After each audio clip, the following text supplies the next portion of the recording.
Friends, आज हम कक्षा 12 का राजनीति विज्ञान का फर्स्ट चैप्टर राष्ट्र निर्माण की चुनौतियां उसको कंटिन्यू करेंगे। आज हम पढ़ेंगे रजवाड़ों का विलय। रजवाड़ों के विलय में क्या समस्याएं थी, सरकार का नजरिया क्या था।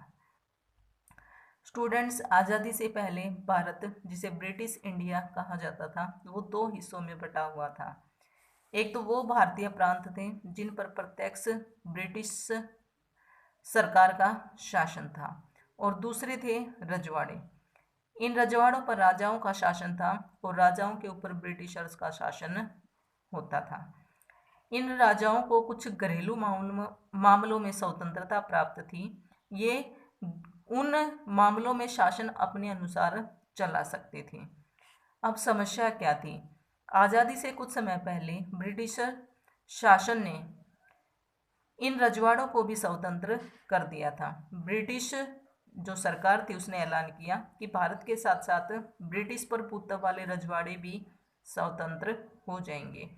उस समय भारत में रजवाड़ों की संख्या 565 थी। अंग्रेजी सरकार ने कहा कि रजवाड़े अपनी मर्जी से चाहे तो भारत या पाकिस्तान में शामिल हो जाएं, और अगर वो नहीं होते तो वो स्वतंत्र भी रह सकते हैं। ये भारत या पाकिस्तान के अंदर शामिल होने का जो निर्णय था वो रजवाड़ों के राजाओं को करना था, वहां की प्रजा को नहीं।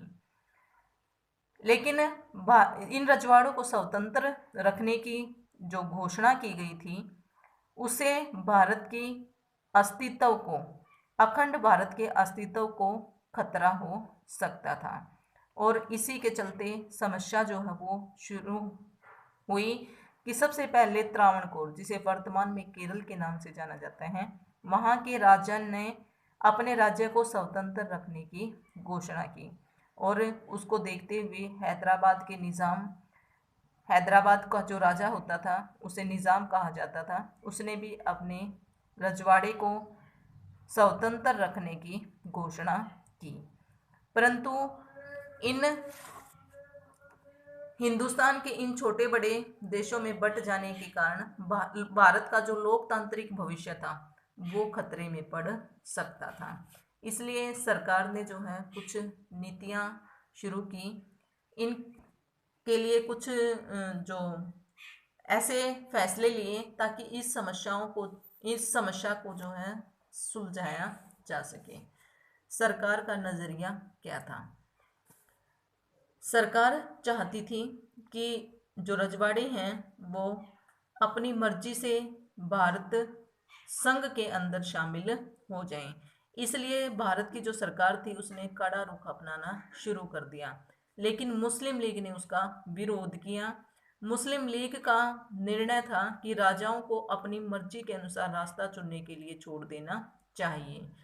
परंतु भारत के जो प्रथम गृह मंत्री सरदार वल्लभ भाई पटेल थे, उन्होंने इन रजवाड़ों को भारतीय संघ में शामिल करने के लिए बेड़ा उठाया, और वो इसके लिए प्रयास करने लगे। और भारत के जो प्रथम गृह मंत्री सरदार वल्लभ भाई पटेल थे वो इन रजवाड़ों को भारतीय संघ के अंदर शामिल करने में सफल भी हुए। जब वो इन रजवाड़ों के साथ बात करते थे तो तीन बातें जो थी वो सामने आती थी। पहली तो ये थी कि अधिकतर रजवाड़े अपनी इच्छा से भारतीय संघ के अंदर शामिल होना चाहते थे।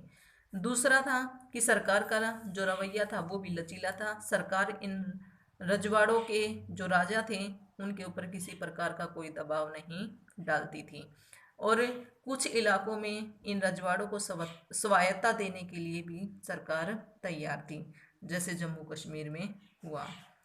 तीसरा था कि विभाजन के बाद जो राज्य हैं उनका सीमांकन, उनकी सीमाओं का निर्धारण किस प्रकार से किया जाए ताकि भारत की अखंडता को किसी प्रकार की कोई हानि ना हो, भारत की एकता और अखंडता के ऊपर किसी प्रकार के कोई सवाल ना उठे।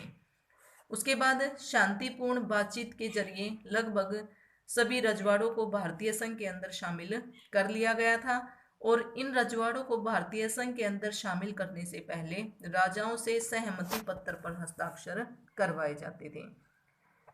राजाओं से सहमति पत्र पर जो हस्ताक्षर करवाए जाते थे उसको कहा जाता था इंस्ट्रूमेंट ऑफ एक्सेशन, यानी कि वो राजा भारतीय अंग के अंदर शामिल हो चुके हैं। लेकिन जूनागढ़, हैदराबाद, कश्मीर और मणिपुर, इन रियासतों को बाकी रियासतों की बजाय भारत के अंदर विलय करने में कुछ कठिनाइयों का सामना करना पड़ा। तो अगली वीडियो में हम पढ़ेंगे कि हैदराबाद और मणिपुर की रियासत को किस प्रकार से भारत के अंदर शामिल किया गया। धन्यवाद।